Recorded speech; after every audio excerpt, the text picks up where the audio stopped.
Zhao Chen hendak menjawab ketika tiba-tiba Liu Xiaoya yang sedang sibuk mengamati villa itu, tiba-tiba menjerit keras hantu. Oh tidak, mungkinkah itu roh jahat yang menyerang Suster Liu? Seru Lin Sui terkejut.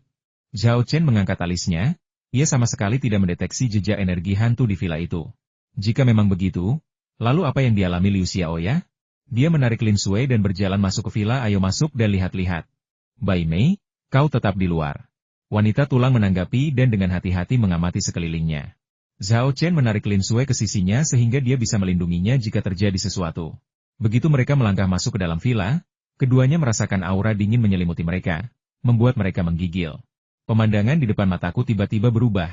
Mereka melihat sejumlah besar darah merembes dari dinding sekitarnya, seperti banjir bandang, mengalir ke seluruh tanah dan mengubah seluruh tanah menjadi genangan darah yang mengerikan. Pada saat yang sama, tangan-tangan pucat yang tak terhitung jumlahnya, berbau busuk dan bercak-bercak mayat yang menjijikan, muncul dari genangan darah ini. Tangan-tangan ini masih melambai, meraih, dan mengeluarkan lolongan yang mengerikan dan melengking. Adegan ini persis seperti kolam darah neraka yang legendaris. Liu Xiaoya ketakutan melihat pemandangan ini. Dia terus berteriak dan melompat-lompat, menghindari tangan-tangan yang muncul dari tanah, takut mereka akan menyeretnya ke neraka. Lin Sui juga ketakutan. Meskipun dia sudah siap secara mental, dia masih sangat takut ketika melihat situasi yang begitu aneh dan mengerikan. Jangan takut, ini hanya ilusi. Zhao Chen mengangkat tangannya dan menepuk punggungnya pelan sambil melantunkan mantra penenang. Di bawah pengaruh mantra, pikiran Lin Sui langsung tenang, sehingga terbebas dari pengaruh ilusi. Darah kotor dan tangan hantu lenyap sepenuhnya, hanya menyisakan ruangan bersih tanpa ket.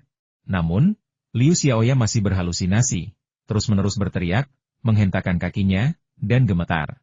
Zhao Chen menaikkan mantranya agar Liu Xiaoya bisa mendengarnya. Ia perlahan-lahan menjadi tenang dan akhirnya melepaskan diri dari lingkungan sekitarnya. Zhao Chen menghampiri Liu Xiaoya, mengeluarkan jimat hipnotis, dan setelah menghipnotisnya, berkata, apa yang baru saja kau lihat adalah halusinasi akibat kelelahanmu karena begadang semalaman. Semuanya sudah berakhir. Kau tidak akan mengingatnya. Setelah mengatakan ini, Zhao Chen mengangkat tangannya dan menjentikan jarinya. Liu Xiaoya gemetar dan terbangun dari kondisi hipnotis. Saudari Liu, apakah Anda baik-baik saja? Lin Sui bertanya dengan khawatir. Oh, tidak apa-apa. Meskipun Liu Xiaoya masih mengingat kejadian yang baru saja terjadi, sugesti hipnotis Zhao Chen membuatnya yakin bahwa apa yang baru saja dilihatnya hanyalah halusinasi akibat kelelahan berlebihan. Hal ini membuatnya merasa sangat malu, dan dia berkata, maaf sekali, aku mungkin terlalu lelah karena begadang semalaman dan berhalusinasi. Aku benar-benar minta maaf sudah membuatmu takut. Zhao Chen berkata, pekerjaan itu penting, tetapi Anda tetap perlu istirahat. Keseimbangan antara bekerja dan istirahat sangat penting untuk menyelesaikan tugas Anda secara efektif. Terima kasih telah mengingatkanku. Aku akan mengingatnya, Liu Xiaoya mengangguk sebagai jawaban. Zhao Chen lalu berkata, lanjutkan surveinya. Xiao Sui, tetaplah di sini dan temani Nona Liu. Dia lalu mendekatkan diri ke telinga Lin Sui dan berbisik, kau punya jimat dan manik tak kenal takut pemberianku. Apapun trik yang digunakan hantu itu, ia takkan bisa melukaimu. Aku akan keluar dan mencarinya. Lin Sui selalu membawa amulet dan manik fearless pemberian Zhao Chen. Mendengar kata-kata Zhao Chen, ia segera menggenggam kedua benda itu dan langsung merasa jauh lebih tenang. Dia ingat bahwa dia juga seorang kultivator, dan dia tidak bisa mengecewakan Zhao Chen, jadi dia mengangguk dan berkata, jangan khawatir, aku pasti akan melindungi saudari Liu. Apa yang kalian bicarakan? Apa maksudnya perlindungan? Tanya Liu Xiaoya penasaran. Keduanya berbicara sangat pelan, dan ia tidak mendengar mereka dengan jelas. Lin Sui dengan tegas membantahnya, saya tidak bilang, melindungi. Anda salah dengar. Saya bilang saya akan tinggal di sini dan berbicara dengan Anda tentang renovasi. Benarkah? Liu Xiaoya ragu, ia merasa baru saja mendengar kata melindungi. Namun, Lin Sui dan Zhao Chen tidak mau menjawab, jadi ia tidak bisa mendesak mereka lebih jauh. Zhao Chen segera keluar dari villa dan menuju taman, sambil bertanya, jadi, apakah kamu menemukan sesuatu? Tidak. Wanita tulang itu menggelengkan kepalanya. Zhao Chen menghiburnya, tidak apa-apa, biarkan aku menentukan lokasinya. Sambil berbicara, dia membuka cincin penyimpanannya, mengeluarkan pena dan kertas, lalu menggunakan mantra pelacak. Dalam waktu singkat, alamat dan peta terperinci muncul di kertas. Alamat itu tidak berguna, karena itu adalah alamat villa. Kuncinya adalah peta, yang secara akurat menunjukkan lokasi persembunyian roh jahat itu. Wanita tulang itu mengintip dan berkata, aku tahu tempat ini. Aku mengejarnya 2 kali kemarin dan hari ini, dan aku sudah hafal medan di sekitarnya. Titik yang ditandai di peta ini berjarak sekitar 20 meter di barat daya villa. Zhao Chen tidak meragukan kemampuan wanita tulang untuk mengingat medan. Semasa hidupnya, ia adalah seorang jenderal militer yang memimpin pasukan ke medan perang. Mengamati dan mengingat medan adalah keahliannya. Zhao Chen menyerahkan peta itu kepada wanita tulang, beserta jimat bumi yang menyusut, dan memberi instruksi, pimpin jalan, kita akan bertemu, tetangga, ini. Baik, Tuan. Jawab wanita tulang itu sambil mengambil peta dan mengeluarkan kecepatan tercepatnya, dipadukan dengan efek jimat bumi menyusut, dia melesat keluar dari villa bagaikan hantu. Zhao Chen segera melakukan hal yang sama, juga menggunakan jimat bumi menyusut menjadi 1 inci, dan mengerahkan segenap kemampuannya. Di kawasan permukiman semenanjung Chaotang, setiap villa berjarak sekitar 50 atau 60 meter, dengan pepohonan hijau dan bukit-bukit buatan di antaranya. Oleh karena itu, Zhao Chen dan Bone Woman sama sekali tidak khawatir kecepatan mereka yang luar biasa akan terlihat oleh tetangga mereka. Dalam sekejap mata, mereka tiba di lokasi yang ditandai pada peta. Yang mengejutkan Zhao Chen, dia masih tidak dapat melihat jejak energi hantu di tempat ini. Apakah roh jahat itu sudah pergi sebelumnya? Mustahil. Setelah menemukannya menggunakan teknik pelacakannya, ia dan wanita tulang segera mengejar. Dalam waktu sesingkat itu, makhluk itu tidak punya waktu untuk melarikan diri. Dan kalaupun berhasil melarikan diri, ia pasti sangat terburu-buru, dan pasti meninggalkan jejak. Penjelasan yang paling mungkin adalah bahwa roh jahat itu menggunakan teknik rahasia untuk menyembunyikan aura hantunya dan masih bersembunyi di sekitarnya. Kau pikir kau bisa menyembunyikannya begitu saja dan selesai? Zhao Chen mencibir, mengangkat tangannya untuk mengeluarkan cambuk angin dan petir dari cincin penyimpanannya, menancapkannya ke tanah, lalu menuangkan tekad dan ki-nya ke dalamnya. Ledakan. Kilatan petir dan api yang dahsyat segera meletus dari cambuk angin dan guntur. Ular listrik yang tak terhitung jumlahnya keluar dari cambuk angin dan guntur, terbang ke segala arah. Ini arus listrik yang diresapi kekuatan guntur surgawi. Mereka adalah musuh bebuyutan iblis dan monster. Jika roh jahat benar-benar bersembunyi di sekitar sini, arus ini pasti akan memaksa mereka keluar. Ah, benar saja, tepat setelah ular listrik itu terbang, terdengar teriakan melengking dari arah kiri. Zhao Chen menoleh dan melihat sebatang pohon tua yang lebat. Jeritan mengerikan itu berasal dari pohon ini. Terlebih lagi, di bawah serangan ular-ular listrik, cabang-cabang, batang, dan bahkan akar pohon itu bergetar tanpa henti, tampak sangat kesakitan. Jadi kau bersembunyi di pohon? Tidak, jika kau hanya bersembunyi di pohon, meskipun kau bisa menggunakan teknik rahasia untuk menyembunyikan aura hantumu, itu tidak akan membuat pohon itu ikut menderita bersamamu. Dilihat dari situasi saat ini, sepertinya pohon ini juga kesakitan, menahan siksaan petir surgawi. Zhao Chen mengangkat alisnya dan melangkah ke pohon kuno yang hanya bisa dilingkari oleh 2 atau 3 orang. Dengan lambaian tangannya, aliran ki melonjak keluar, menyapu lumpur, lumut, dan puing-puing lain yang menutupi pohon, menampakkan sebuah jimat. Seperti dugaanku, hantu ini telah terpenjara di pohon ini. Siapa yang melakukan ini? Dan apa tujuan mereka? Pikiran Zhao Chen dipenuhi pertanyaan. Tepat pada saat itu, cabang-cabang pohon kuno tersebut, bersama dengan tanaman merambat yang menyertainya, di bawah kendali roh jahat, berubah menjadi ular berbisa dan ular piton yang ganas, menyerang Zhao Chen, berniat untuk melilitnya dan mencabik-cabiknya. Dentang. Wanita tulang segera mengambil pisau tulang yang terbuat dari tulang tanuki dari cincin penyimpanannya, dan dengan ayunan cepat, memotong semua cabang, tanaman merambat, dan objek lain yang menyerang. Cabang-cabang dan sulur-sulur ini berbeda dari pohon biasa. Mereka adalah bagian dari roh jahat, sekeras baja dan sekokoh batu.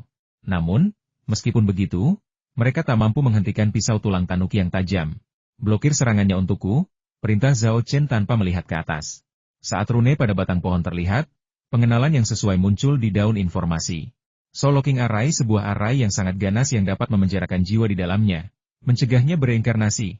Untuk menggunakan formasi ini, orang yang masih hidup harus dibawa ke depan formasi dan dibunuh sehingga jiwanya dapat segera terkunci di dalam formasi.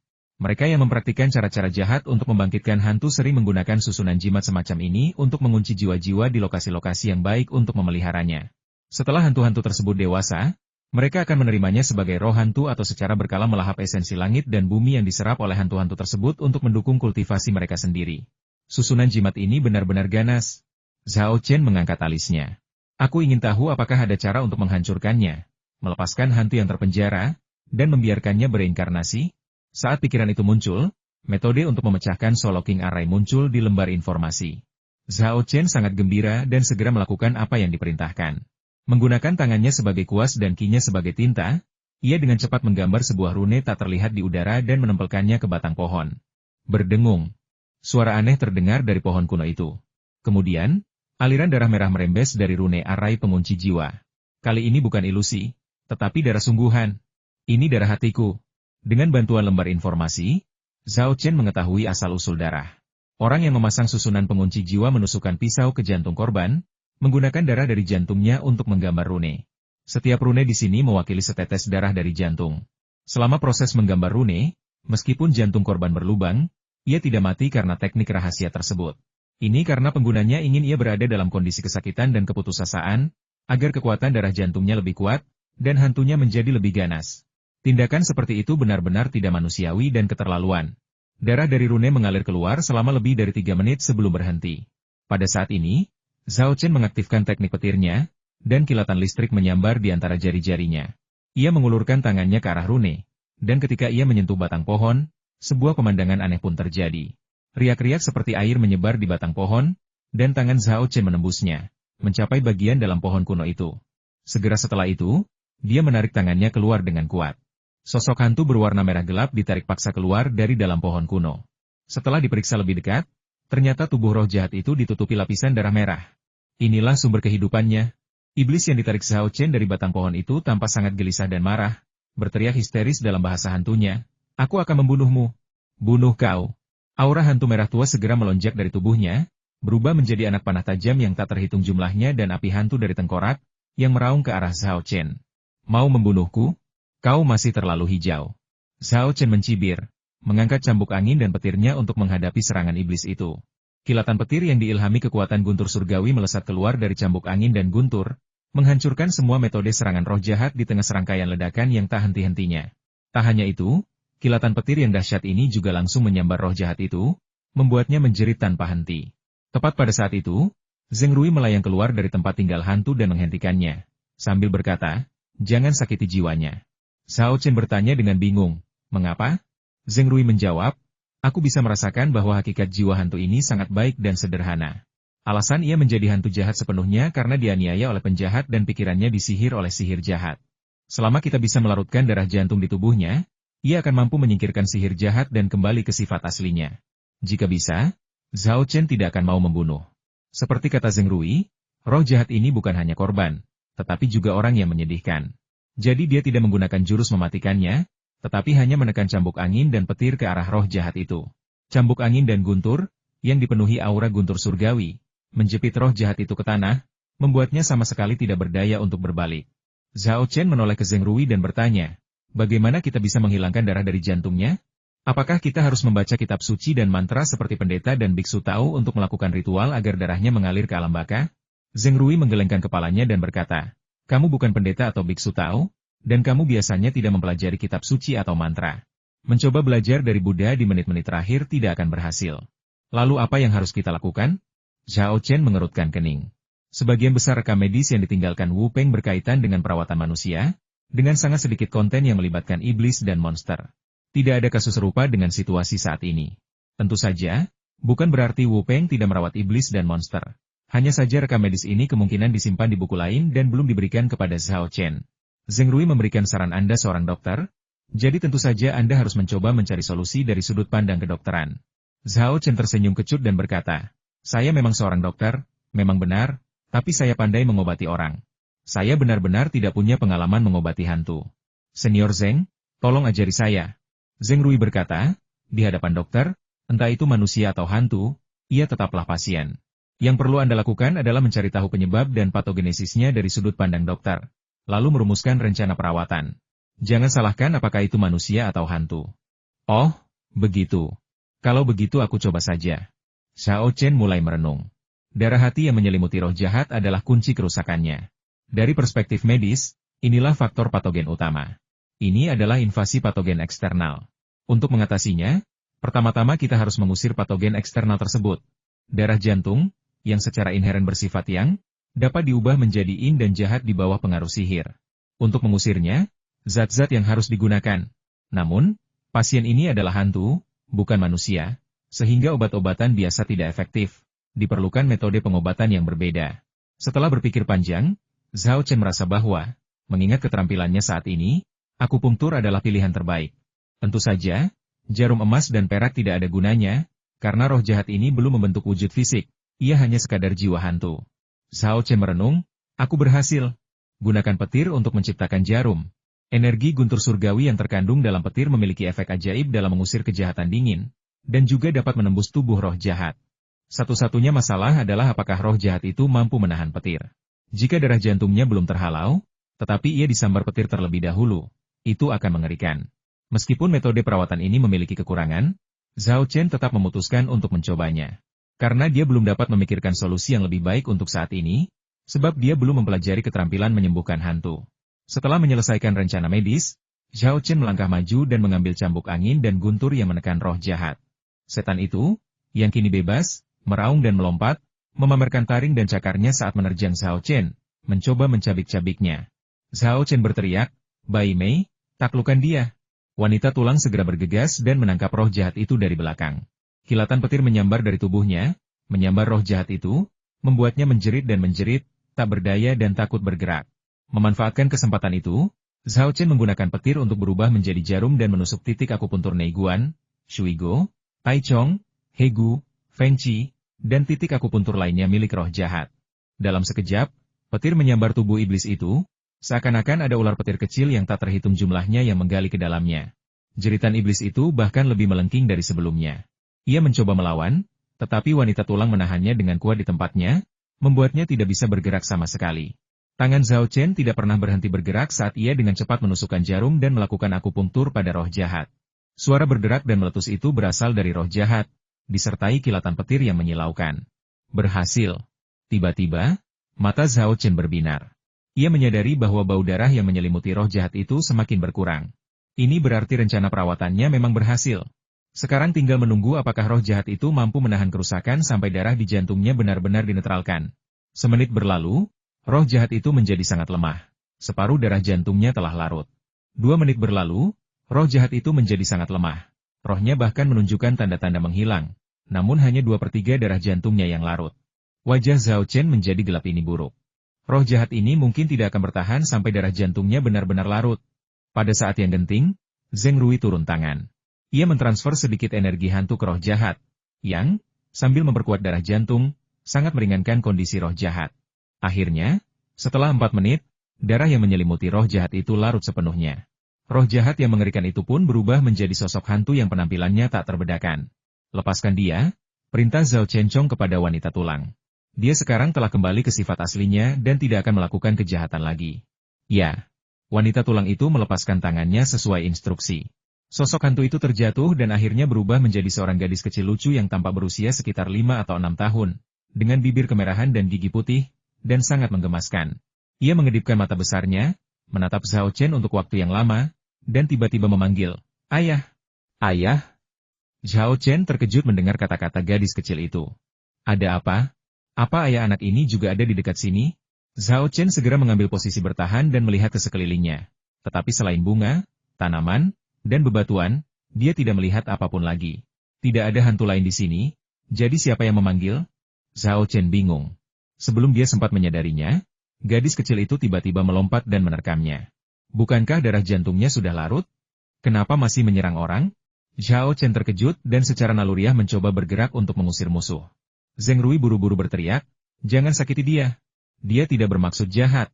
Zhao Chen masih mempercayai Zheng Rui, dan segera menarik kembali jurus mematikannya. Gadis kecil itu menerkamnya, dan kemudian dia langsung melewatinya dan jatuh tertelungkup ke tanah. Gadis kecil itu belum mencapai tahap transformasi fisik, ia hanyalah roh. Tanpa menggunakan energi hantunya, ia tidak dapat berinteraksi dengan orang lain. Namun, menggunakan energi hantunya akan membahayakan orang lain, sehingga mengubah sifatnya.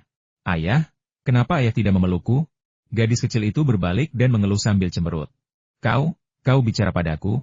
Zhao Chen menunjuk dirinya sendiri dan bertanya dengan heran. Ya, jawab gadis kecil itu.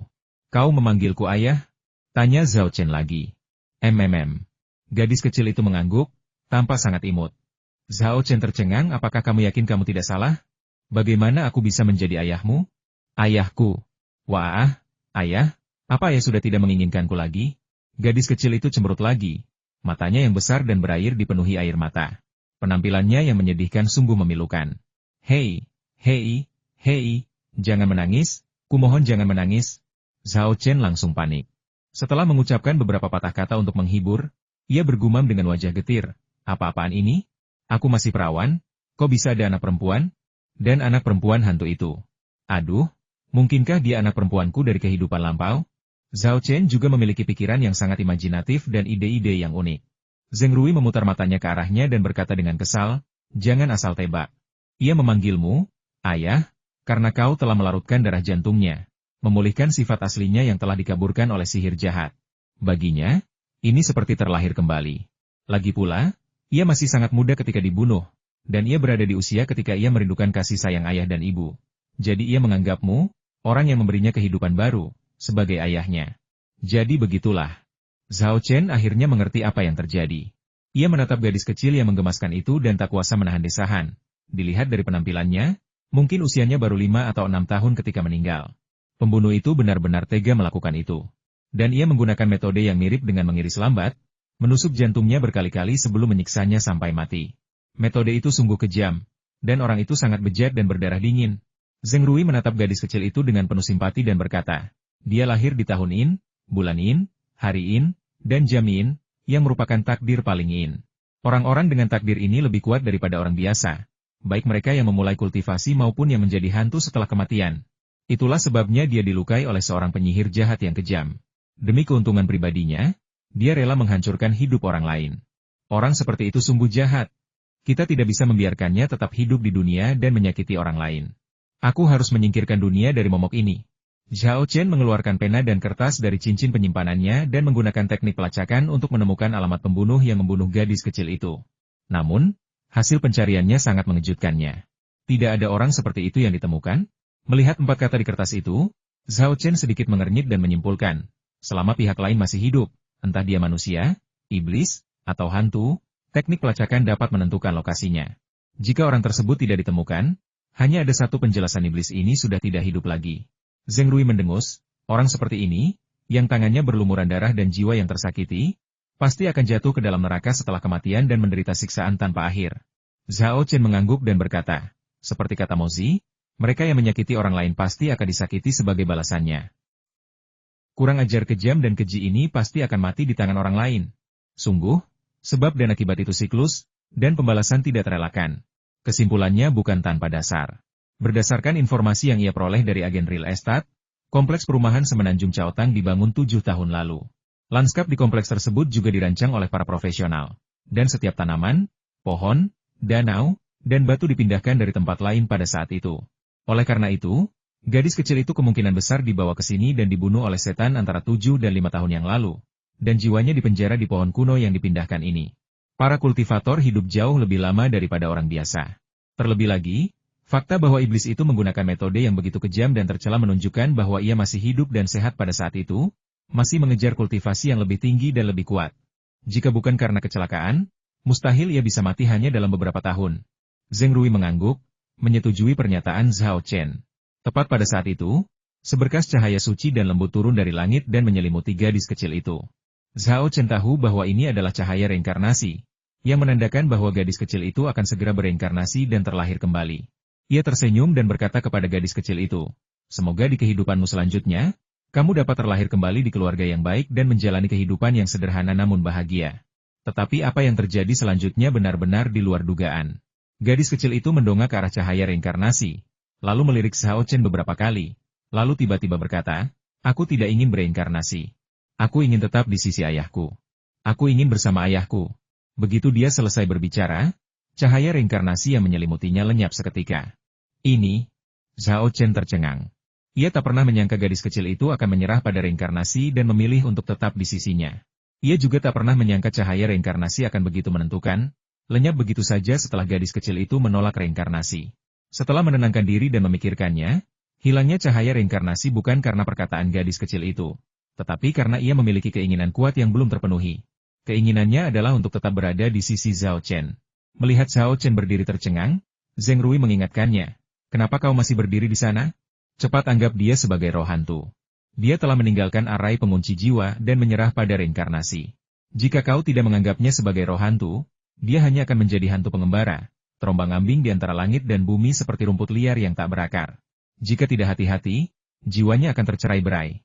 Kurasa kau tidak ingin melihatnya seperti itu, kan? Zhao Chen mempertimbangkannya sejenak. Jika ia benar-benar bisa menjadikan gadis kecil itu sebagai roh hantu, itu akan menjadi pilihan yang sangat baik. Dengan cara ini, kekuatan di sekitarnya akan sangat meningkat. Terlebih lagi, takdir Yin yang luar biasa dari gadis kecil itu, di bawah bimbingannya sebagai seorang kultivator hantu, pasti akan menghasilkan pencapaian yang luar biasa di masa depan. Aku tidak tahu apa yang dipikirkan gadis kecil itu. Maukah kau menjadi hantuku? Tanya Zhao Chen lembut. Gadis kecil itu mendongak, mengedipkan mata besarnya, dan bertanya dengan rasa ingin tahu, apa itu roh hantu? Bisakah dimakan? Apakah rasanya enak? Wah, aku tidak pernah menyangka si kecil ini ternyata suka sekali makan. Zhao Chen dengan sabar menjelaskan, hantu bukanlah makanan, melainkan hubungan tuan pelayan. Gadis kecil itu, entah mengerti atau tidak, memiringkan kepalanya dan berpikir sejenak sebelum bertanya lagi. Lalu, setelah menjadi hantu, bisakah aku tetap berada di sisi ayah selamanya? Benar. Zhao Chen mengangguk, hubungan antara hantu dan inangnya berlangsung seumur hidup. Jadi, kecuali aku mati, kau boleh tetap di sisiku. Gadis kecil itu melompat berdiri, mengayunkan kedua tangannya yang kecil, dan berkata dengan sungguh-sungguh, aku tidak akan membiarkan ayah mati. Ekspresi itu, tatapan itu, begitu menggemaskan, hampir terlihat sangat lucu. Zhao Chen merasa geli sekaligus tersentuh, lalu berkata sambil tersenyum, baiklah, aku serahkan padamu untuk melindungiku mulai sekarang. Gadis kecil itu mengangguk penuh semangat, jangan khawatir. Ayah, aku pasti akan melindungimu. Jadi, kau setuju menjadi hantuku? Tanya Zhao Chen untuk memastikan. Gadis kecil itu menjawab, aku setuju. Aku akan menyetujui apapun asalkan aku bisa tetap di sisi ayah. Baiklah, mari kita buat kontrak jiwa sekarang. Menggunakan sihir yang dipelajarinya dari pemenang, Zhao Chen membuat kontrak jiwa dengan gadis kecil itu dan menerimanya sebagai roh hantu. Ini adalah roh hantu pertama yang pernah didapatkan Zhao Chen, dan ia merasa gembira sekaligus gembira. Ia segera mencari-cari di antara koleksi pengetahuan perdukunannya dan menemukan metode kultivasi yang cocok untuk hantu, yang kemudian ia ajarkan kepada gadis kecil itu. Meskipun gadis kecil itu memiliki takdir Yin yang ekstrim dan telah berubah menjadi hantu pendendam di tanah yang diberkati dan dikurung selama beberapa tahun, ia tidak terlalu kuat karena ia baru menjadi hantu dalam waktu singkat. Ia tidak sekuat Zheng Rui atau wanita tulang, juga tidak sebanding dengan roh hantu Yingji. Menurut penilaian Zhao Chen, gadis kecil itu saat ini berada dalam tahap awal roh Yin. Alasan ia dapat berubah wujud menjadi manusia sepenuhnya karena energi spiritual yang melimpah di sekitarnya. Jika ia meninggalkan tempat ini, ia akan langsung berubah menjadi bayangan hantu yang wujudnya tak terlihat. Oleh karena itu, kita harus memperkuat pelatihan gadis kecil itu. Selain teknik kultivasi, Zhao Chen juga memilih beberapa aliran sihir perdukunan untuk mengajarkannya, sehingga ia dapat memiliki beberapa kemampuan membela diri. Banyak mantra yang digunakan dukun dan penyihir membutuhkan energi hantu atau yin.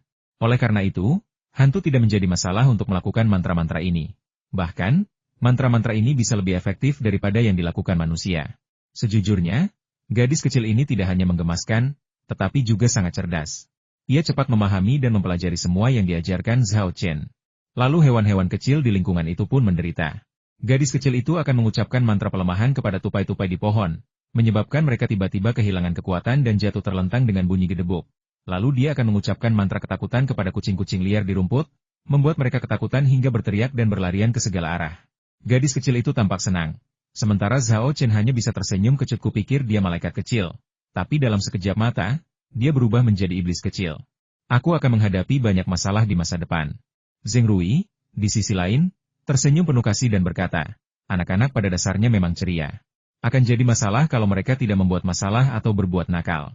Zhao Chen tiba-tiba teringat sesuatu dan buru-buru bertanya kepada gadis kecil itu. Oh ya, aku masih belum tahu namamu.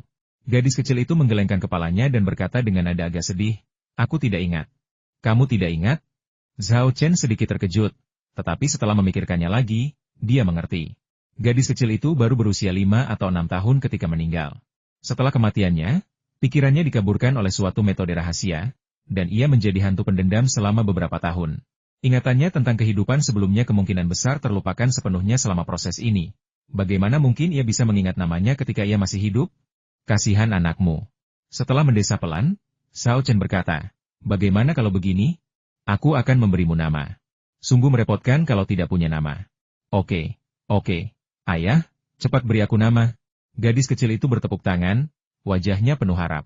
Zhao Chen memiringkan kepalanya dan berpikir lama sebelum berkata, aku ingat kamus mendefinisikan arti asli karakter, sebagai hantu yang cantik. Dan kau memang terlihat imut dan menggemaskan. Jadi kenapa kau tidak memakai nama keluargaku, Zhao, dan dipanggil Zhao Mei? Zhao Mei? Hebat. Mulai sekarang aku akan dipanggil Zhao Mei. Gadis kecil itu menarik kegirangan, bersorak atas nama barunya. Zheng Rui memutar matanya dan mengkritik Zhao Chen tanpa ampun kemampuanmu memilih nama benar-benar buruk.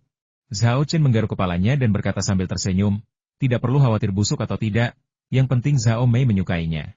Zheng Rui berkata dengan kesal, asal kau memberinya nama, mau dipanggil kucing atau anjing pun, dia pasti akan menyukainya. Anak ini benar-benar memperlakukanmu seperti ayahnya. Jangan khawatir, aku akan menjaganya baik-baik, kata Zhao Chen. Meskipun belum lama mengenal Zhao Mei, ia sudah terlanjur menyayangi makhluk kecil yang polos dan menggemaskan ini. Aku percaya itu. Zheng Rui melirik Zhao Chen, lalu Zhao Mei, dan berkata, aku bisa melihat anak ini akan mencapai hal-hal luar biasa di masa depan. Mungkin dia bahkan akan membuat sejarah. Apa? Senior Zheng juga punya kemampuan meramal masa depan? Zhao Chen tidak menanggapinya dengan serius, tersenyum acuh tak acuh, dan berkata, menciptakan sejarah? Mustahil menjadi Raja Hantu atau Yama, kan? Zheng Rui tersenyum tetapi tidak mengatakan apa-apa. Namun, senyumnya tampaknya memiliki makna yang lebih dalam. Oh ya, aku perlu membangun rumah hantu untuk Zhao Mei. Kalau tidak, dia tidak akan punya tempat tinggal. Zhao Chen tidak memperhatikan ekspresinya, tetapi malah teringat sesuatu yang lain. Zheng Rui menggelengkan kepalanya dan berkata, tidak perlu repot. Beberapa hantu bisa tinggal di satu rumah hantu. Biarkan Zhao Mei tinggal bersamaku. Aku sangat menyayangi anak ini, jadi aku bisa merawat dan mengajarinya di dekat sini. Zhao Chen sangat gembira, benarkah? Luar biasa. Senior Zheng, mulai sekarang aku mempercayakan Zhao Mei kepadamu. Zheng Rui tidak hanya unggul dalam kultivasi dan pengetahuan, tetapi juga dalam keterampilan interpersonal. Jika dia bisa menjadi mentor Zhao Mei, itu akan menjadi berkah bagi Zhao Mei, dan itu juga akan menghemat banyak tenaga saya. Setelah masalah Zhao Mei selesai, Zhao Chen memutuskan untuk tidak tinggal di sana lebih lama lagi dan kembali ke villa. Mungkin karena terlalu lama dikurung, Zhao Mei bagaikan seekor kuda liar yang lepas, berlarian liar sepanjang jalan. Untungnya itu hantu. Kalau tidak, dia akan tergores dan terbentur saat berlarian. Zhao Mei sedang bersenang-senang, tetapi hewan-hewan kecil di hutan menderita. Satu persatu, mereka ketakutan dan lari sambil menjerit kesakitan, karena kejahilan Zhao Mei yang tak henti-hentinya. Astaga, dasar setan kecil! Desah Zhao Chen, geli sekaligus jengkel. Di dalam villa, Liu Xiaoya mengukur sambil bertanya kepada Lin Sui gaya dekorasi apa yang ia sukai dan apa saja kebutuhannya. Sayangnya, Lin Sui tampak agak terganggu. Lin Sui tidak berminat untuk peduli dengan renovasi saat ini. Semua perhatiannya terpusat pada Zhao Chen. Dia terus memandang keluar villa, berpikir, aku penasaran bagaimana kabar Zhao Chen? Apakah dia sudah tertular roh jahat? Semoga dia tidak terluka. Liu Xiaoya menyadari hal ini, tetapi jelas-jelas berpikir itu sebuah kesalahan. Ia mengeluh dalam hati, pasangan muda zaman sekarang ini keterlaluan. Mereka baru beberapa menit tidak bertemu dan sudah seperti ini? Kemesraanmu keterlaluan. Kau bahkan tidak memikirkan perasaan kami yang masih lajang. Saat itu, Zhao Chen kembali ke villa. Lin Sui segera berlari menghampirinya, menariknya ke atas dan ke bawah untuk memeriksanya. Setelah memastikan bahwa ia tidak terluka, barulah ia menghela napas lega dan bertanya dengan suara rendah, bagaimana? Apa kau menemukan roh jahat itu? Ya. Zhao Chen mengangguk dan dengan tenang menceritakan apa yang baru saja terjadi padanya. Bagi Liu Xiaoya, cara mereka berdua berbisik satu sama lain tidak diragukan lagi merupakan bentuk kasih sayang. Dia benar-benar terdiam, merasa mulutnya penuh dengan makanan anjing. Jadi dia hanya berbalik dan berjalan pergi, menolak untuk melihat mereka berdua. Hal ini membuat komunikasi antara Zhao Chen dan Lin Sui menjadi lebih mudah. Setelah mendengar cerita Zhao Chen, mulut Lin Sui ternganga karena terkejut. Ia tak pernah menyangka bahwa roh jahat yang menempati tempat ini ternyata adalah seorang gadis kecil yang telah dibunuh secara brutal oleh seseorang yang menggunakan sihir jahat. Aku tak pernah membayangkan ada orang sekejam itu di dunia ini, melakukan tindakan keji seperti itu. Syukurlah dia sudah mati. Kalau tidak, akan lebih banyak orang tak bersalah yang menderita di tangannya. Lin Sui mendesah sambil menggertakkan gigi, lalu bertanya, oh ya, bukankah kau bilang kau membawa Zhao Mei bersamamu? Di mana dia? Itu tepat di sampingmu, kata Zhao Chen. Sejak memasuki villa, Zhao Mei telah berputar di sekitar Lin Sui beberapa kali, terus-menerus bertanya kepada Zhao Chen apakah ini ibunya. Zhao Mei yang tadinya cerewet, hampir membuat Zhao Chen gila. Di sampingku? Aku tidak melihatmu? Tanya Lin Sui. Ia baru saja memulai perjalanan kultivasinya dan kekuatannya masih berada di tahap awal alam Yi Jin. Ia tidak mampu merasakan Qi dan tidak menguasai teknik pengamatan Qi. Sehingga wajar saja ia tidak bisa melihat Zhao Mei maupun mendengar apa yang dikatakannya. Namun, Zhao Chen punya cara untuk menyelesaikan masalah ini. Tunggu sebentar, katanya kepada Lin Sui, lalu meninggalkan villa dan pergi ke tikungan sungai di luar. Ia memetik sebatang ranting willow, mengambil beberapa helai daun willow, mengeluarkan pena jimat, dan dengan cepat menulis jimat. Ia kemudian menggunakannya untuk mengusap lembut mata, telinga, dan bibir Lin Sui. Beruntungnya, Liu Xiaoya menyaksikan pemandangan ini lagi. Dia salah paham lagi. Ya Tuhan, apa yang mereka berdua lakukan? Apa mereka sedang bermesraan? Di siang bolong, dengan orang asing di sekitar, bagaimana mungkin mereka tidak bisa mengendalikan diri? Apa mereka seputus asa itu? Liu Xiaoya bertanya-tanya apakah ia harus bersembunyi di suatu tempat yang tak terlihat dan menunggu hingga pasangan muda itu menyelesaikan pertemuan mesra mereka sebelum keluar. Namun, membayangkan menonton siaran langsung juga membuatnya penuh harap. Untuk sesaat, dia ragu-ragu, tidak yakin apakah akan tetap tinggal dan menonton pertunjukan itu atau pergi. Namun, apa yang terjadi selanjutnya membuatnya sadar bahwa dia telah salah paham.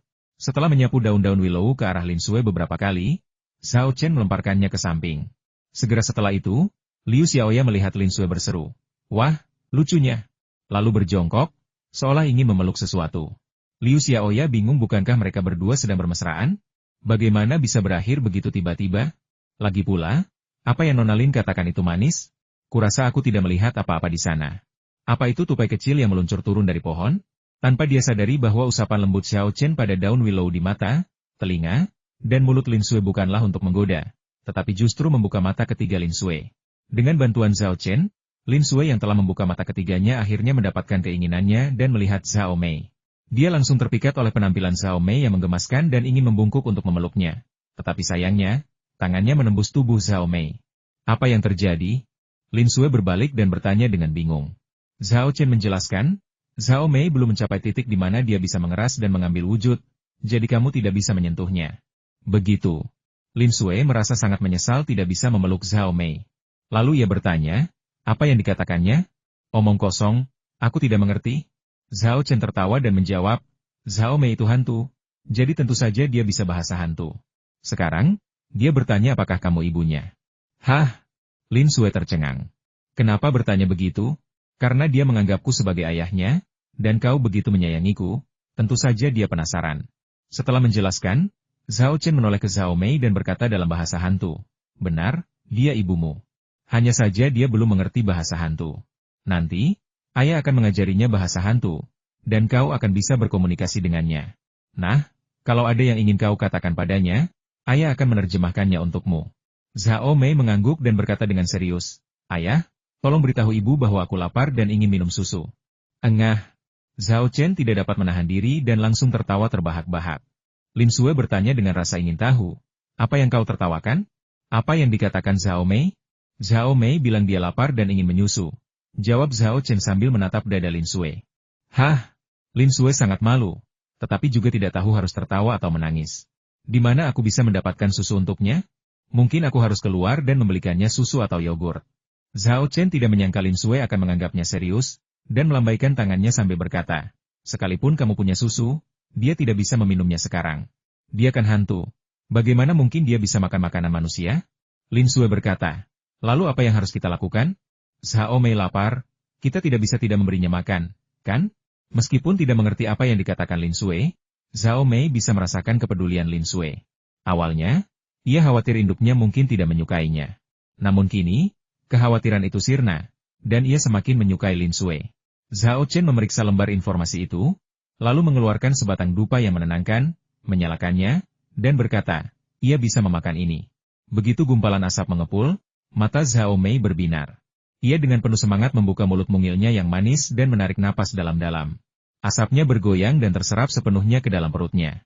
Lin Sui mendecak lidahnya karena takjub aku tidak pernah menyangka hantu benar-benar memakan dupa dan lilin.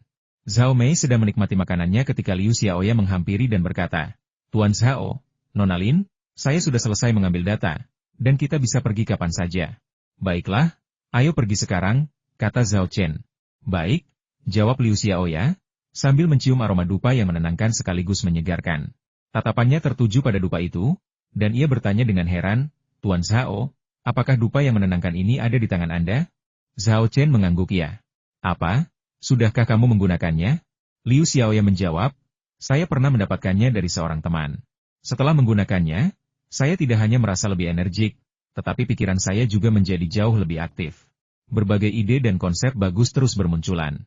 Meskipun dupa penenang ini agak mahal, harganya sepadan. Sayang sekali jumlahnya sangat sedikit, dan sangat sulit dibeli. Setelah menggunakannya sekali, saya ingin membeli lagi, tetapi saya sudah mencarinya di banyak tempat dan tetap tidak menemukannya. Zhao Chen berkata sambil tersenyum, sebentar lagi, dupa penenang akan tersedia secara luas, dan akan jauh lebih mudah untuk membelinya. Liu Xiaoya tidak terkejut Zhao Chen mengetahui berita ini. Menurutnya, orang kaya seperti Zhao Chen pasti punya koneksi sendiri. Yang membuatnya penasaran adalah mengapa Zhao Chen menyalakan dupa yang menenangkan saat ini. Mendengar pertanyaannya, Zhao Chen tidak mungkin mengatakan kalau benda itu dimakan oleh setan kecil Zhao Mei. Jadi dia hanya bisa berkata samar-samar, saya merasa agak mengantuk, jadi saya menyalakan dupa yang menenangkan untuk menyegarkan diri. Liu Xiaoya hampir mencongkal matanya hingga keluar dari rongganya. Ngantuk? Mau menyalakan dupa yang menenangkan? Serius? Gak terlalu boros dan mubazir, kan? Akan tetapi, yang lebih mengejutkannya adalah hal yang akan terjadi selanjutnya. Zhao Chen berkata, apa yang baru saja kau katakan mengingatkanku. Bai Mei, berikan Nona Liu sekotak dupa penenang. Ya, jawab wanita tulang itu, lalu menggunakan tas tangannya sebagai penutup, dia mengeluarkan sekotak dupa penenang dari cincin penyimpanannya dan menyerahkannya kepada Liu Xiaoya. Ini untukku? Mulut Liu Xiaoya ternganga, tidak dapat mempercayai atau menerimanya. Zhao Chen mengangguk dan berkata, ya, ini untukmu. Bukankah kamu baru saja bilang dupa penenang itu bisa memberimu lebih banyak ide yang lebih baik? Aku juga berharap dengan bantuan kotak dupa penenang ini, kamu bisa mendesain interior vilaku dengan lebih indah. Jauh di lubuk hatinya, Liu Xiaoya sangat ingin menerima kotak dupa penenang itu. Tetapi setelah beberapa pergumulan batin, dia menolak dengan sopan, sambil berkata, aku tidak bisa menerimanya. Itu terlalu berharga. Harga dupa penenang hanya sedikit mahal. Namun kelangkaannya membuat sedikit pula orang yang memperoleh dupa penenang bersedia memberikannya kepada orang lain. Selain itu, Zhao Chen memberi kami satu kotak penuh. Ini sungguh luar biasa murah hati. Liu Xiaoya jadi bertanya-tanya, apakah Zhao Chen punya motif tersembunyi lain? Zhao Chen berkata, terima saja apa yang kukatakan. Dupa penenang ini sangat berharga bagi orang lain. Tapi bagiku itu bukan sesuatu yang istimewa karena akulah yang menciptakannya. Apa? Kamu yang menemukan dupa penenang? Liu Xiaoya terkejut dan akhirnya mengerti mengapa Zhao Chen begitu kaya di usia semuda itu. Karena ia menemukan dupa yang menenangkan, maka semua ini tidak mengherankan.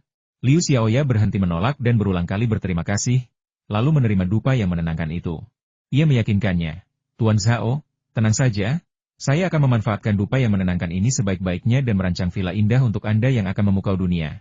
Zhao Chen mengangguk dan berkata sambil tersenyum, saya menantikannya. Saat Liu Xiaoya keluar dari villa, dia bersiap untuk pergi.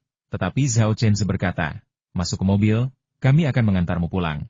Tidak perlu, aku bisa pulang sendiri, tolak Liu Xiaoya dengan sopan. Zhao Chen membukakan pintu penumpang untuknya dan berkata, masuklah. Pulanglah lebih awal agar kamu bisa beristirahat dan bersiap menyelesaikan rencana renovasi untukku. Melihat hal ini, Liu Xiaoya tidak bisa menolak lagi. Jadi dia berterima kasih dan masuk ke dalam mobil. Zhao Chen dan Lin Sui duduk di kursi belakang, dengan Zhao Mei melayang di samping mereka. Setan kecil ini memiliki kepribadian yang sangat berbeda dari Zheng Rui. Ia tidak suka tinggal di dalam rumah hantu dan lebih suka berkeliaran di luar. Mungkin ini efek yang tersisa karena terlalu lama terperangkap dalam susunan pengunci jiwa. Mobil melaju cepat meninggalkan kawasan permukiman semenanjung Chaotang. Saat itu, Liu Xiaoya tiba-tiba melihat 3 orang berdiri di luar kawasan permukiman. Ekspresinya langsung berubah muram, dan ia berseru, kenapa mereka ada di sini? Siapa? Zhao Chen bertanya dengan rasa ingin tahu. Liu Xiaoya menjawab, mantan bos saya, Emma Hui, dan 2 bawahannya. Zhao Chen berkata, apakah mereka mencoba mencuri bisnismu?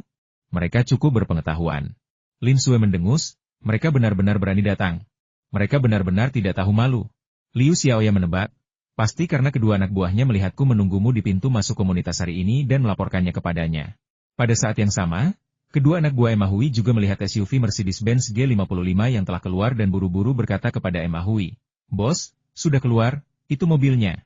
Kau tidak salah mengira aku orang lain, kan? Tanya Emma Hui. Tidak salah lagi, ini mobilnya. Aku sudah hafal plat nomornya, kata salah satu dari mereka, seolah-olah mengambil pujian. Pria satunya memelototi temannya, lalu menunjuk dengan penuh semangat dan berkata, bos, lihat. Si jalang Liu Xiaoya itu ada di dalam mobil. Emma Hui menggertakkan gigi dan berkata, benar-benar jalang itu. Aku tak pernah menyangka dia benar-benar akan mendapatkan bisnis renovasi di kompleks perumahan semenanjung Chaotang. Aku penasaran, apa dia menukar tubuhnya dengan itu?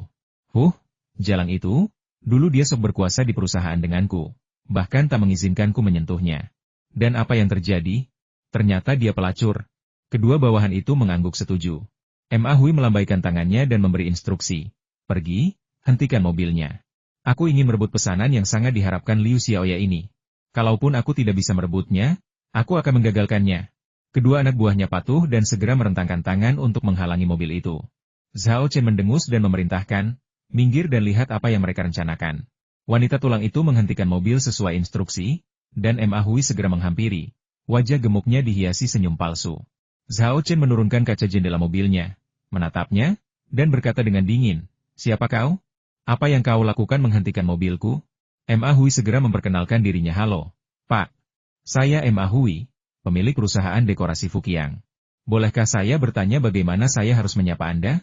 Zhao Chen mengamatinya dari atas ke bawah, lalu mencibir. Jadi kau bos yang tak tahu malu dan menjijikan itu?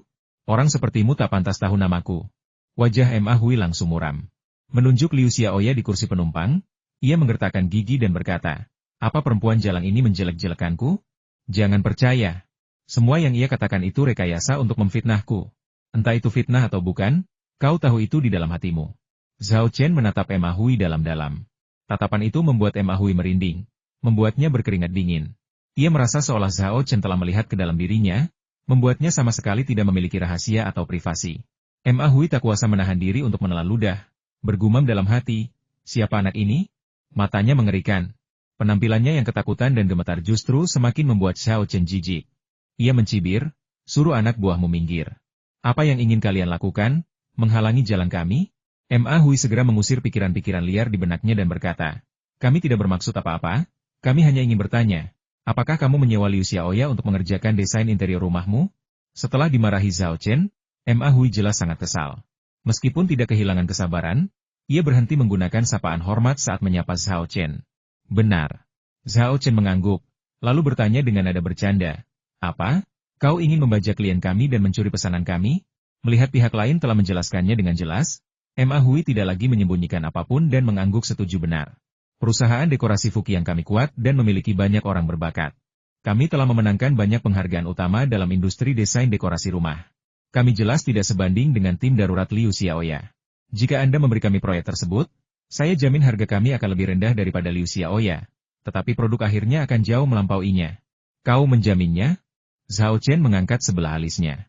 Ya, saya jamin. Melihat reaksi Zhao Chen, Ma Hui merasa semuanya menjanjikan dan langsung mengundang. Kamu bisa pergi ke perusahaan dekorasi Fukiang kami dulu dan mendengarkan rencana serta ide para desainer kami. Saya jamin kamu akan puas. Liu Xiaoya menjadi gugup, takut Zhao Chen akan terpikat oleh persyaratan yang ditawarkan Ma Hui, sehingga meninggalkannya tanpa kesempatan untuk membuktikan dirinya. Di bawah tatapan semua orang, Zhao Chen tiba-tiba tertawa. Ma Hui sangat gembira dan buru-buru berkata, jadi kamu setuju? Namun Zhao Chen menggelengkan kepalanya dan berkata, saya tidak percaya dengan jaminan Anda. Hah? Ma Hui tercengang. Tidak percaya jaminan saya? Lalu apa yang kamu tertawakan?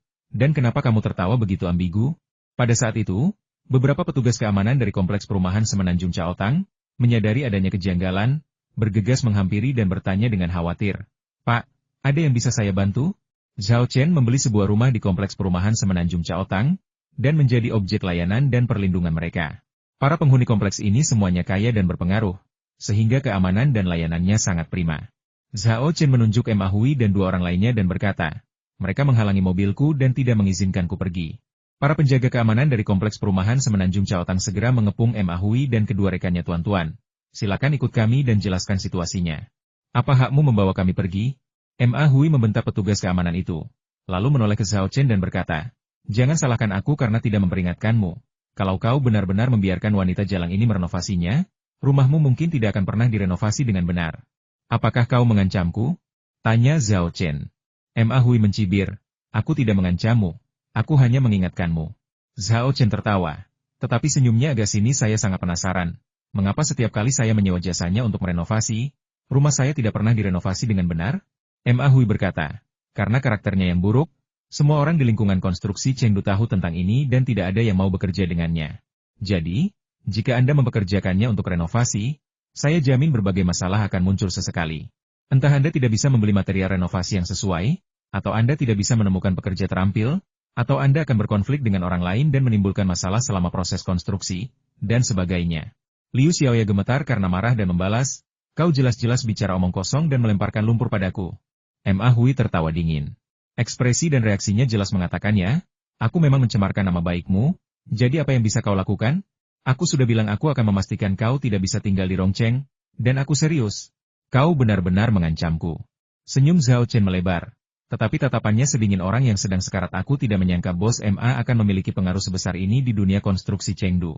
Ma Hui berkata dengan nada puas, hehe, kamu menyanjungku. Teman-temanku hanya sedang memujiku. Zhao Chen bertanya lagi, jika saya tidak setuju, rumah ini benar-benar tidak bisa direnovasi? Ma Hui mengangkat bahu dan berkata, kalau kau tidak percaya, kau bisa mencoba. Lagi pula, aku bukan orang yang akan menderita kerugian dan mendapat masalah. Zhao Chen mengangguk, senyumnya memudar, dan aura yang kuat terpancar darinya, menyebabkan Ma Hui terhuyung mundur beberapa langkah. Wajahnya dipenuhi dengan keheranan dan ketidakpercayaan.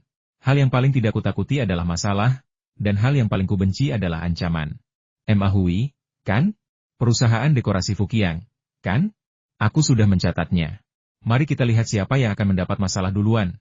Setelah berkata demikian, Zhao Chen mengabaikan Ma Hui dan memerintahkan wanita tulang, jalan. Dua anak buah Ma Hui yang menghentikan mobil sudah diseret ke samping oleh petugas keamanan. Tanpa ada yang menghentikan mereka, wanita tulang itu langsung pergi. Setelah menutup jendela mobil, Zhao Chen bertanya, Nona Liu, di mana studio Anda? Liu Xiaoya memberikan alamatnya, ragu sejenak, lalu mengertakkan gigi dan berkata, Tuan Zhao, saya tidak mau menerima pesanan ini. Kenapa? Tanya Zhao Chen.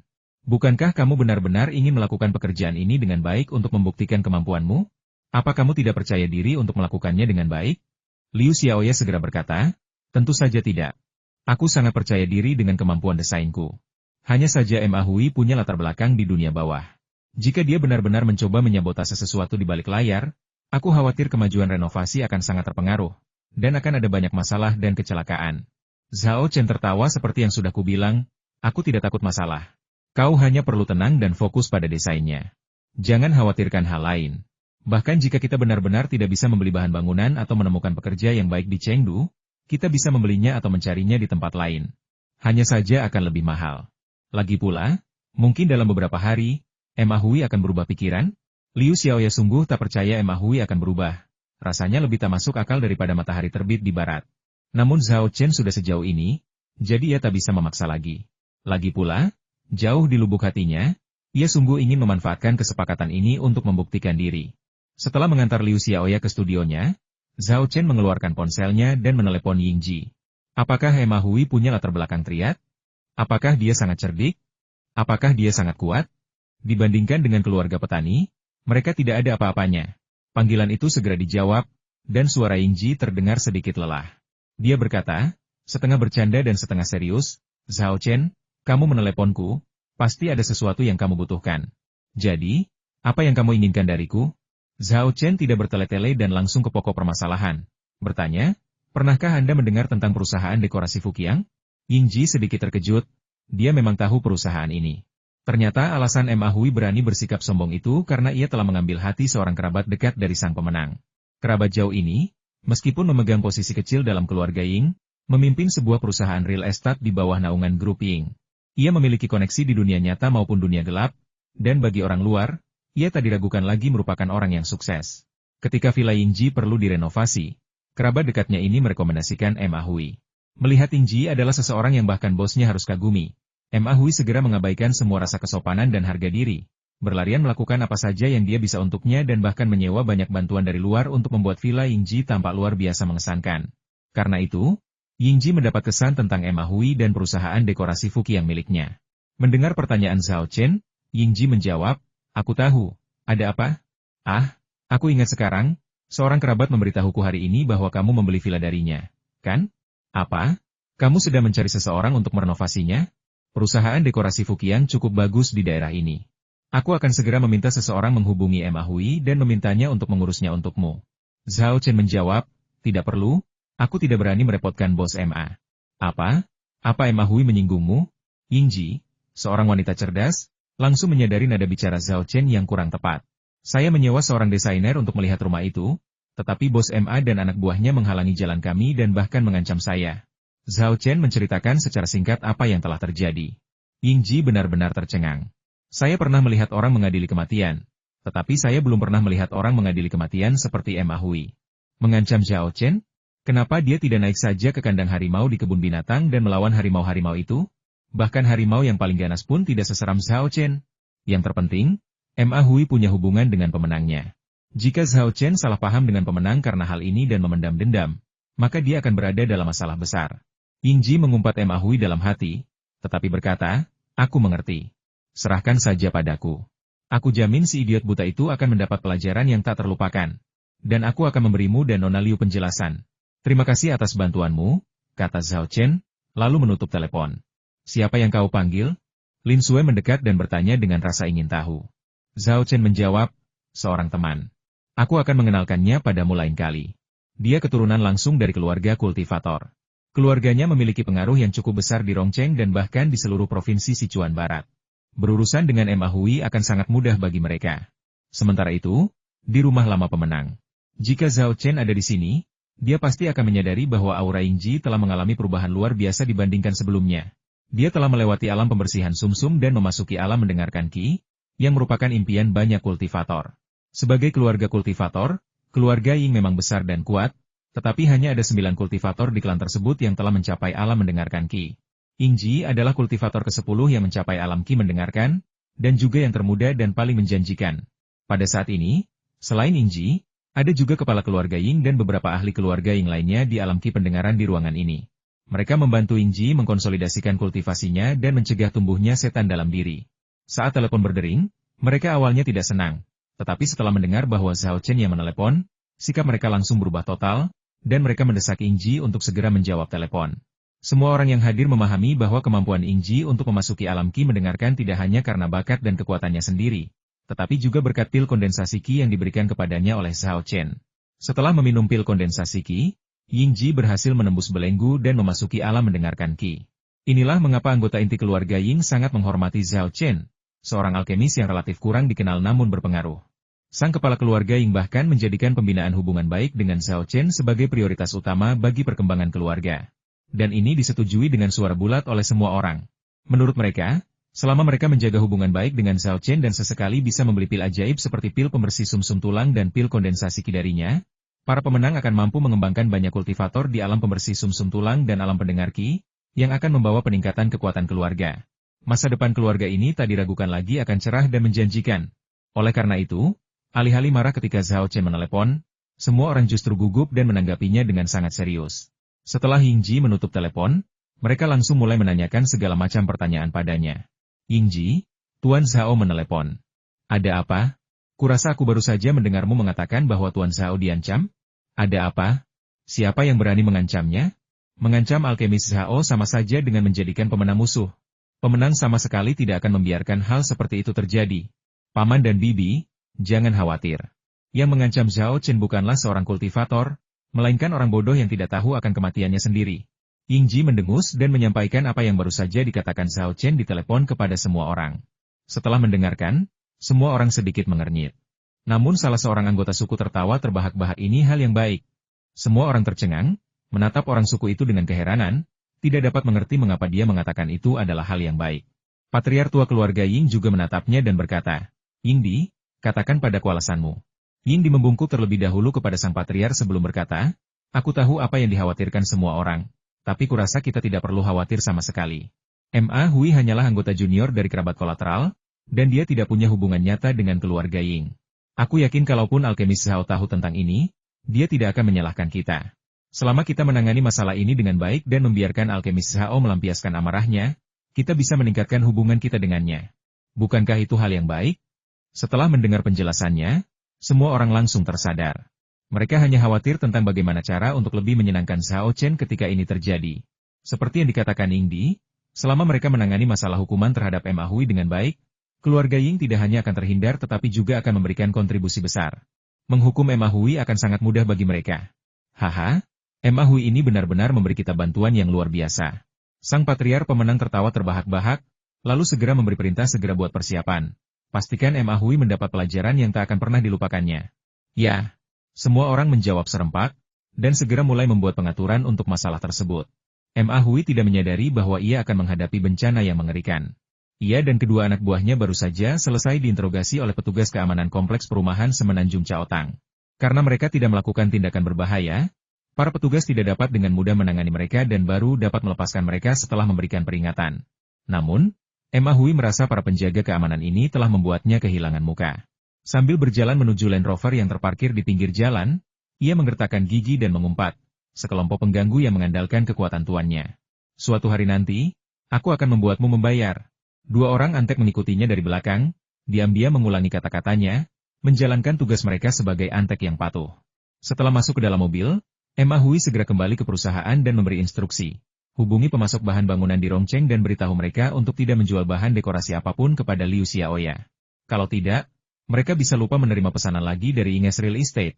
Jika Ma Hui hanya mengandalkan perusahaan dekorasi Fukia miliknya, para pedagang bahan bangunan di Rongcheng mungkin tidak akan terlalu tertarik.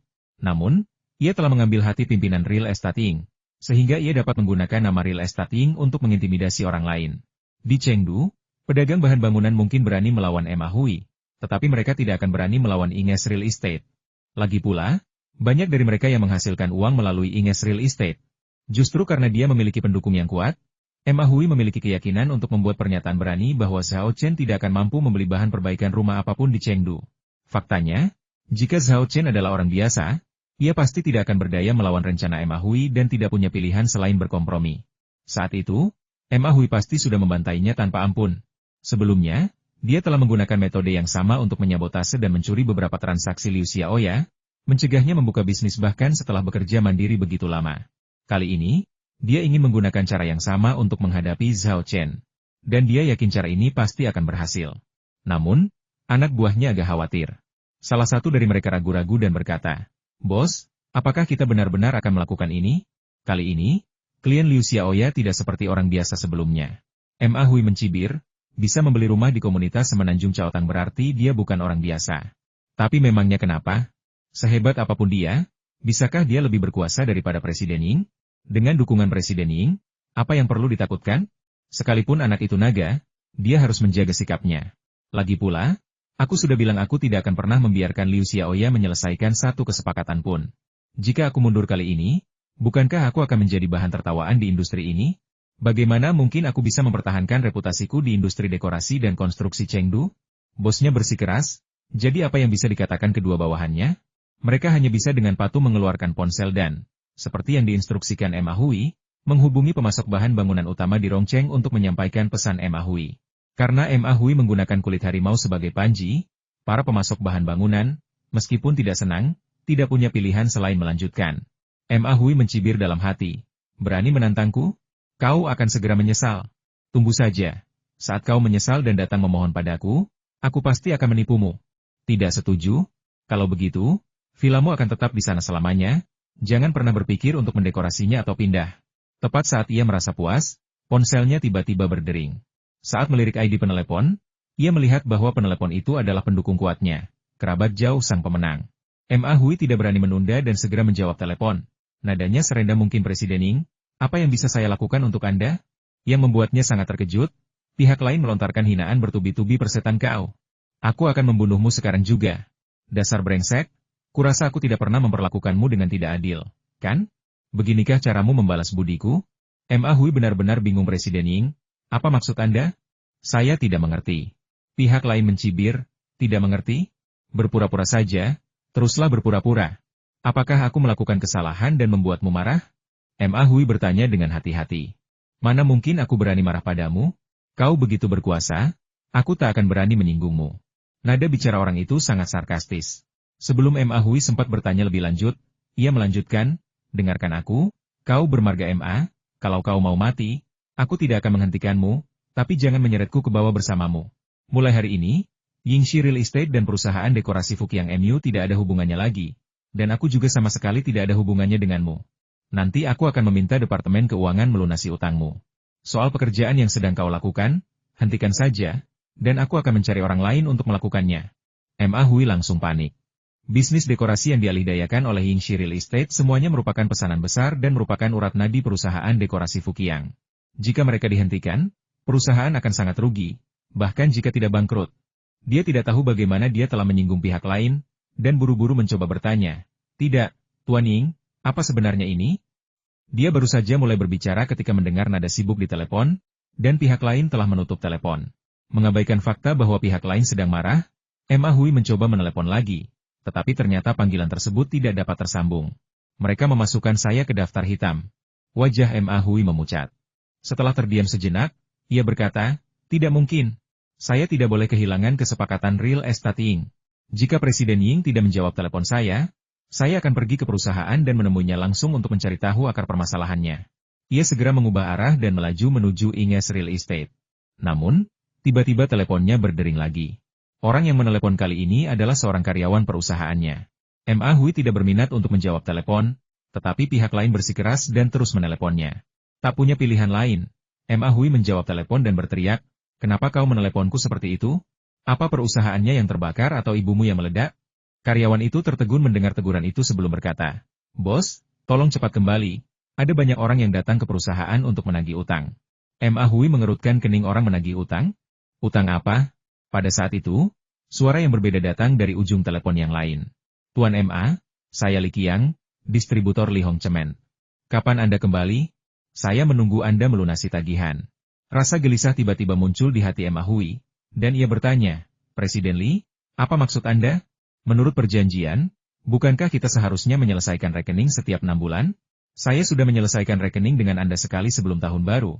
Jadi mengapa Anda meminta penyelesaian lagi sekarang? Pihak lain menjawab, Pak Ma, saya juga tidak mau, tapi ini persyaratan perusahaan, dan saya tidak bisa menolaknya. Oh, ngomong-ngomong, saya bukan satu-satunya yang di sini untuk menyelesaikan urusan dengan Anda. Ada juga Pak Wang dari perusahaan lampu, Pak Lin dari perusahaan ubin, Pak San dari perusahaan batu bata dan pasir, dan Pak Chen dari perusahaan dapur dan kamar mandi, di antara yang lainnya. Mereka semua ada di perusahaan Anda, menunggu Anda menyelesaikan urusan. Sebaiknya Anda segera kembali. Apa? Ma Hui terkejut. Ia tak menyangka akan ada begitu banyak orang yang datang menagih utang. Hampir semua pemasok bahan bangunan datang berkelompok kepadanya untuk menagih utang. Sambil menahan amarahnya, Ma Hui Qiang bertanya, Presiden Li, apa yang Anda lakukan melanggar aturan? Bagaimana saya bisa terus bekerja sama dengan Anda di masa mendatang? Setelah ragu sejenak, Tuan Li berkata, Tuan Ma, ada sesuatu yang sebaiknya tidak saya katakan sekarang. Tetapi karena kita pernah memiliki hubungan kerja yang baik sebelumnya, saya akan memberitahu Anda sekarang Li Hong Cemen tidak akan bekerja sama lagi dengan Anda. Apa maksudmu? Ma Hui terkejut. Bapak Li menjawab, artinya sangat sederhana kami di Li Hong Cemen tidak akan lagi menjual semen kepada Anda, bahkan satu karung pun. Mengapa? Tanya Ma Hui. Luapan amarah muncul di hatinya. Pak Li berkata sambil tersenyum kecut, saya tidak tahu alasannya. Begitulah cara perusahaan memberitahu saya. Ma Hui menggertakkan gigi dan berkata, baiklah, baiklah, baiklah, Li Hong Cemen memang hebat. Tapi ada lebih banyak penjual semen daripada Anda di pasar ini. Selama saya menyebarkan berita ini, saya jamin banyak pemasok semen akan datang kepada saya untuk bekerja sama. Jika kita mengakhiri kerjasama ini, saya pasti tidak akan rugi. Tuan Li menghela napas dan berkata, Tuan Ma, Anda mungkin akan kecewa. Saya baru saja menerima kabar bahwa bukan hanya Li Hong Cemen yang tidak akan menjual kepada Anda, tetapi pemasok semen lainnya juga tidak akan menjual kepada Anda. Apa? Ma Hui terkejut. Situasi ini jauh di luar dugaannya. Tuan Li di ujung telepon tampak sedang berbicara dengan seseorang di sebelahnya. Setelah beberapa saat, dia berkata, Tuan Ma, saya baru saja berbicara dengan manajer umum Lin dan manajer umum San dan mengetahui bahwa bukan hanya pemasok semen yang menerima pemberitahuan penghentian. Semua pemasok bahan bangunan lainnya telah menerima pemberitahuan serupa dan tidak akan menjual kepada Anda. Bagaimana? Bagaimana ini bisa terjadi? Pada saat ini, Ma Hui tidak merasakan marah, hanya ketakutan yang mendalam. Dia tidak bisa membeli bahan bangunan. Bagaimana dia bisa merenovasi? Bagaimana dia bisa berbisnis? Ini sama saja dengan menghancurkan fondasinya. Tuan Ma, apakah Anda menyinggung perasaan seseorang? Tanya Tuan Li. Kata-kata itu mengejutkan orang tersebut hingga terbangun dari mimpinya. Ma Hui tiba-tiba teringat pelanggan Liu Xiaoya. Dalam 2 hari terakhir, satu-satunya orang yang tersinggung adalah Liu Xiaoya dan pelanggannya. Liu Xiaoya jelas tidak memiliki kemampuan itu, tetapi bagaimana dengan pelanggannya? Pemuda yang membeli villa di komunitas Semenanjung Caotang itu? Mungkinkah semua ini ulahnya? Semakin Ma Hui memikirkannya, Semakin yakin dia bahwa pihak lainlah yang melakukannya. Dia membanggakan bahwa dia akan membuat pihak lain tidak mungkin membeli bahan bangunan, sehingga pihak lain mencari pemasok bahan bangunan dan memutus saluran pasokannya. Dia membanggakan bahwa dia akan membuat Liu Xiaoya mustahil bertahan hidup di industri dekorasi dan konstruksi di Rongcheng. Tetapi pihak lain telah mendapatkan pendukungnya dan menjadikannya orang pertama yang tersingkir. Semua taktik ini ditujukan pada bualannya sebelumnya dan merupakan tamparan di wajahnya. Jika hal ini tidak dilakukan oleh pelanggan Liu Xiaoya, lalu siapa lagi? Mengapa orang lain bisa begitu bosan? Siapa sebenarnya anak itu? Bagaimana dia bisa mengendalikan pemasok bahan bangunan dan bahkan mengurus Presiden Ying? Lagi pula, dilihat dari apa yang dikatakan Presiden Ying di telepon tadi, status anak itu bahkan lebih tinggi daripada Presiden Ying. Dia bahkan mungkin memegang kendali atas hidup dan mati Presiden Ying. Setelah keterkejutan awal, Ma Hui dipenuhi penyesalan. Awalnya aku ingin pamer dan mengatakan sesuatu yang keras, tapi aku tidak menyangka akan menendang sarang tawon. Tidak, tunggu, ini bukan sekadar sarang tawon, ini ranjau darat. Ma Hui memiliki wajah yang panjang dan dia dipenuhi dengan penyesalan. Kamu hebat sekali, kenapa kamu diam saja? Kalau kamu sudah bilang, aku nggak akan berani nunjukin gigiku di depanmu. Oke. Jadi dia sebenarnya menyalahkan Zhao Chen. Tepat saat itu, karyawannya kembali merebut ponselnya, sambil berteriak dengan suara yang lebih panik dan tegang, "Bos, sesuatu yang buruk telah terjadi. Sesuatu yang buruk telah terjadi. Apalagi sekarang?" Tanya Ma Hui. Dalam hati meraung, kapan semua ini akan berakhir? Suara karyawan itu bergetar ketika ia berkata, "Petugas dari Biro Perindustrian dan Perdagangan datang. Mereka bilang mereka menerima laporan dan mencurigai kami menggunakan material berkualitas rendah selama konstruksi. Jadi mereka akan menyelidikinya. Polisi juga datang, mengatakan perusahaan kami terlibat dalam penipuan komersial." Apa? Ma Hui tidak pernah menyangka bahwa pejabat pun akan terlibat dalam masalah ini. Ini benar-benar membuatku mati. Dia mendesah panjang dan putus asa. Serangkaian pukulan itu mengalihkan perhatian Ma Hui, dan ia kehilangan kendali. Dengan suara keras, Land Rover menabrak bagian belakang mobil di depannya. Berkendara di kota dengan kecepatan rendah, tabrakan tersebut tidak serius. Namun, Ma Hui tidak mengenakan sabuk pengaman dan juga mengalami disorientasi, sehingga benturan tersebut menyebabkan kepalanya membentur setir, mengakibatkan cedera kepala dan pendarahan hebat. Rasa sakit itu, dikombinasikan dengan kemarahan dan kepanikan yang berlebihan, menyebabkan penglihatannya menjadi gelap, dan dia pingsan. Zhao Chen tidak menyadari serangkaian pengalaman Ma Hui. Setelah menelepon Yingji, dia tidak lagi memikirkan masalah itu. Menurutnya, dengan melibatkan Yingji, masalah ini pasti akan ditangani dengan sempurna. Saat ini, dia sudah kembali ke rumah Lin Sui. Ketika mereka keluar dari mobil, wanita tulang tidak mengikuti, tetapi menunggu di dalam. Lin Sui awalnya ingin mengundangnya, tetapi ketika ia mengingat identitas iblis wanita tulang, ia masih sangat takut.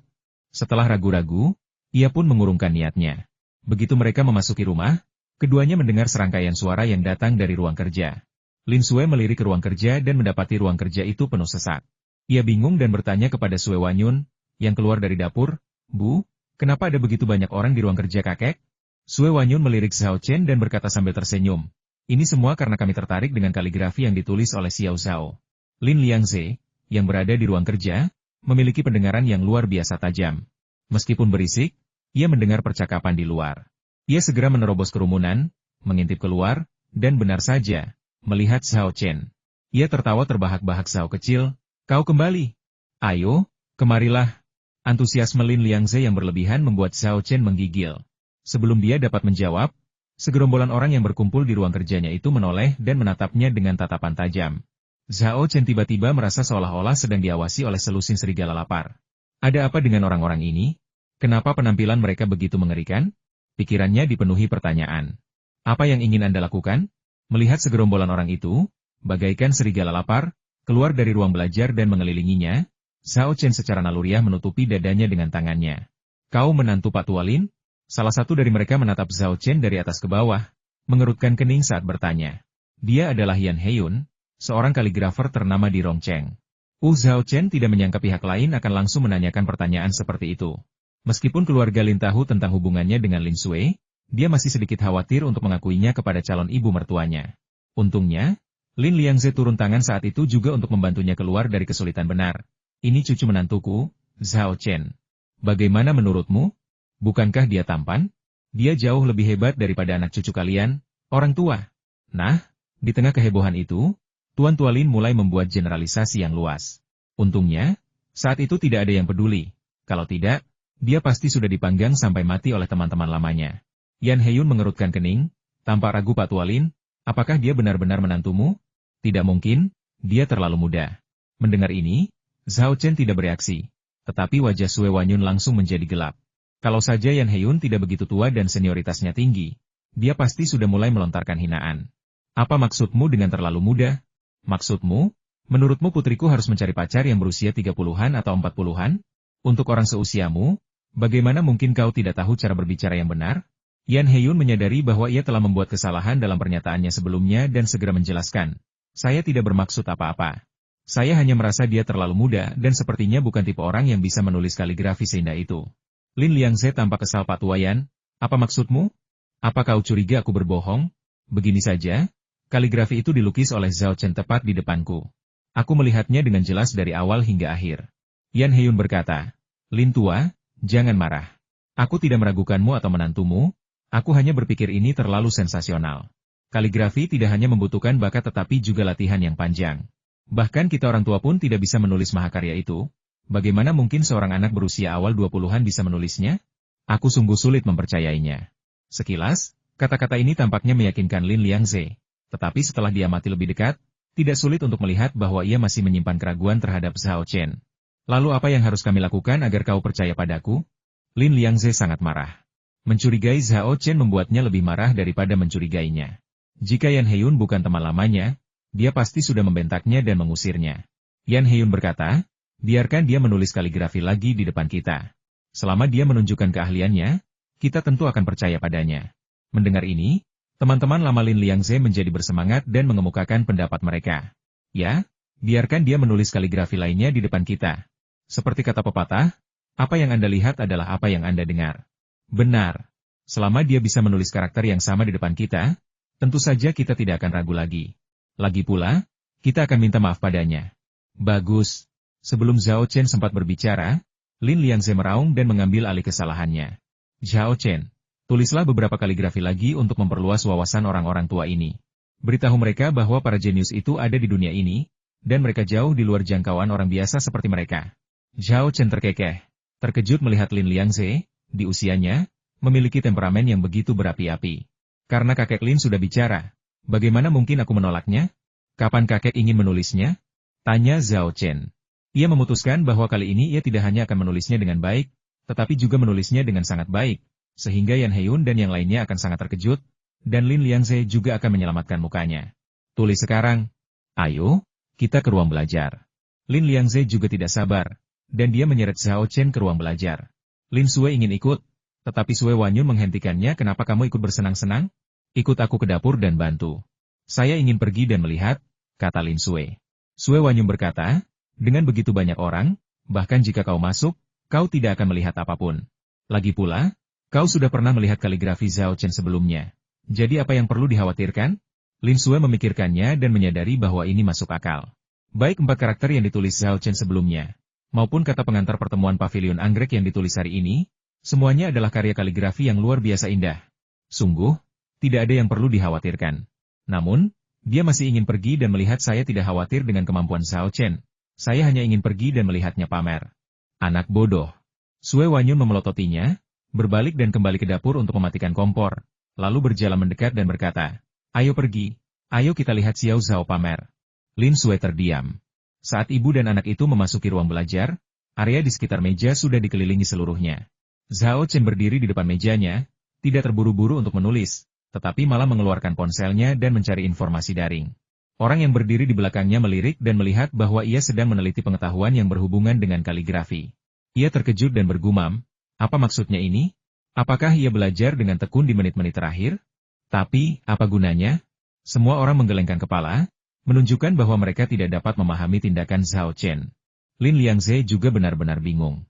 Tidak seorang pun tahu bahwa Zhao Chen sedang mencari karya representatif dari berbagai gaya kaligrafi. Kau ingin aku menunjukkan kaligrafiku, kan?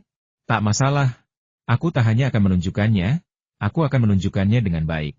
Aku akan menunjukkan semuanya aksara berjalan, aksara kursif, aksara segel, aksara klerikal, aksara biasa. Aku akan menunjukkan semuanya. Biarkan saya tunjukkan kepada Anda penampilan yang sungguh menakjubkan dan memukau. Kalian semua akan benar-benar tercengang. Zhao Chen menghabiskan banyak waktu menelusuri setiap karakter dan karya setiap kaligrafer terkenal. Akibatnya, beberapa orang yang tidak sabar tidak dapat menunggu lebih lama lagi dan mendesaknya. Nak, kamu mau menulisnya atau tidak? Apakah karena kamu tidak bisa menulisnya? Aku memintamu menulis sesuatu? Apa yang kau lakukan sambil memainkan ponselmu?